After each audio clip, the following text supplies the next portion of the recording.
Hi y'all, this is Cowboy Greg, but most of y'all know me as Mr. Greg from the school. And normally, I come to the school each year to read one of my favorite Christmas books to second grade. But this year, because of everything going on, we're going to have to do it virtually. So, here is one of my favorite books at Christmas. It's called The Texas Night Before Christmas, written and illustrated by James Rice. Now, y'all might have heard the book called The Night Before Christmas. Well, this is the cowboy version of that book. This is what Christmas would have been like on the northern plains of Texas. And I know not everybody celebrates Christmas, but here at my house we do, and this has always been a Christmas tradition. So, let me get my little glasses on here. And let's get started.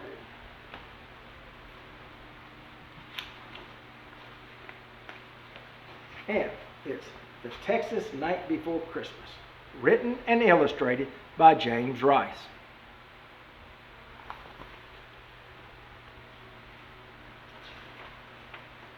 "'Twas the night before Christmas in the cold wintry fog, nary a critter was moving, nor a lone prairie dog." Prairie dogs are little animals, kind of like a groundhog. They live down in the holes in the ground.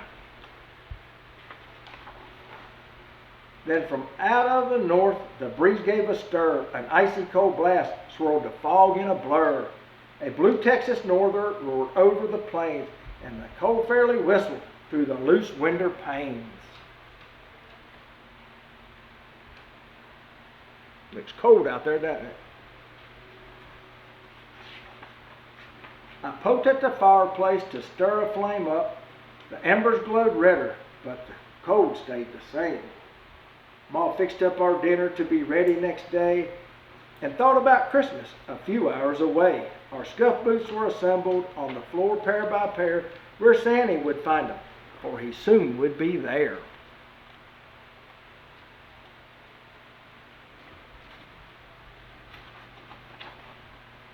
The young'uns were all bundled down snug in their covers, a sprout of a girl and her two older brothers.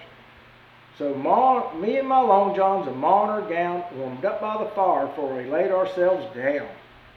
Now a sprout of a girl is a little girl.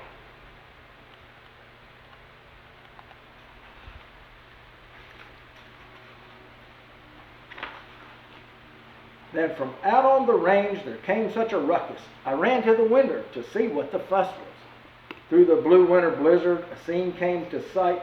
I squinted to see, for there weren't much light.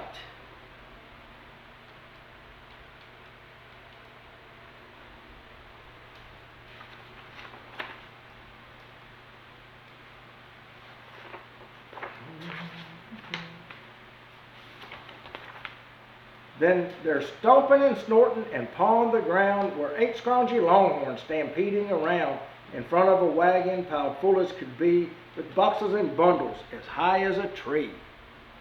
Who do y'all think that might be?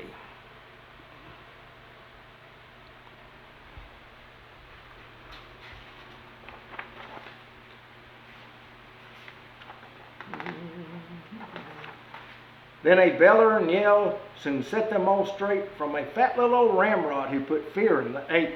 Well, they weren't really scared, no harm would he cause, for their longhorn head honcho was old Santa Claus.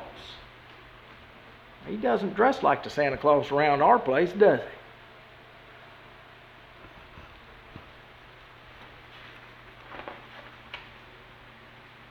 he? He got their attention and called them by name. "Hey, Leadfoot and Walleye, get up there, Cowhane. Come on, Gimp and Flop-Ear and Scarface, start dragging. Get on, Sam and High Hips, let's move this here wagon." Those don't sound like reindeer names, do they?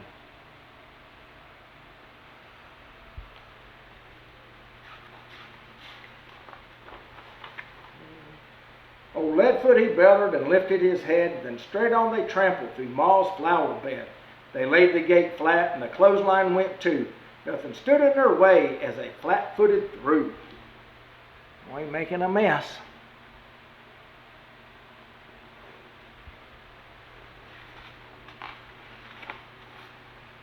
Sandy pulled them up short on top of the roof.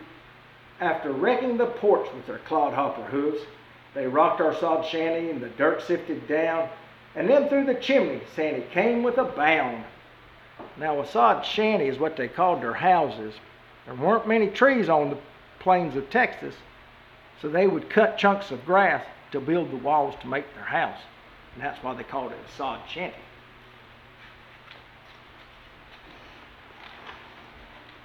He was dressed all in rawhide with a Stetson on top. His big Texas boots hit the floor with a clop.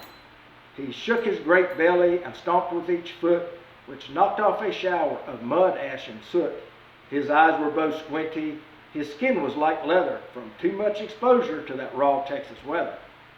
He looked tough as a horseshoe, but I felt no alarm, because a wink of his eye showed he'd do us no harm. A feed bag of toys he flung from his back, and with nary a word he opened his sack.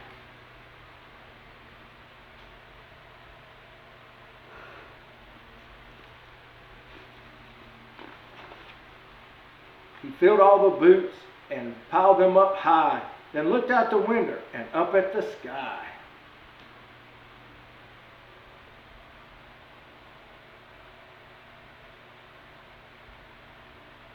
See, they didn't even have a Christmas tree out there, so they had to use their boots.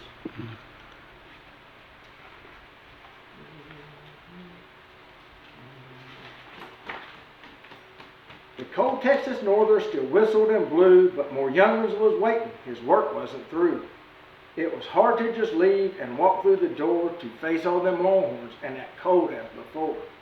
He drank some hot mud and hunched close to the heat to soak up the warmth and thaw his cold feet. He could no longer dally or put off his chore, so he gave us a wink and pushed through the door. Now, hot mud is what the cowboys call their coffee because it's so strong.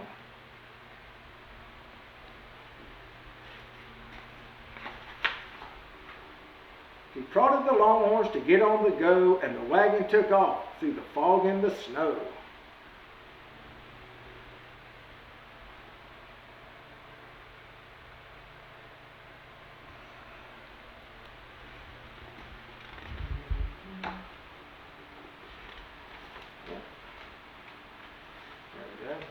He called over the northern, for he went out of sight.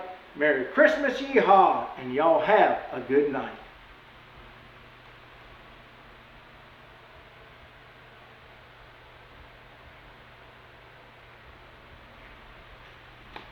So, I sure hope y'all enjoyed this book that I read today, and hopefully next time we can do it in person. So, y'all remember, when you're out over the winter break, get a book and read a book over the break. It's a lot of fun, and it'll take you places that you've never gone before. And also remember, y'all do something nice for somebody, and y'all be good to one another.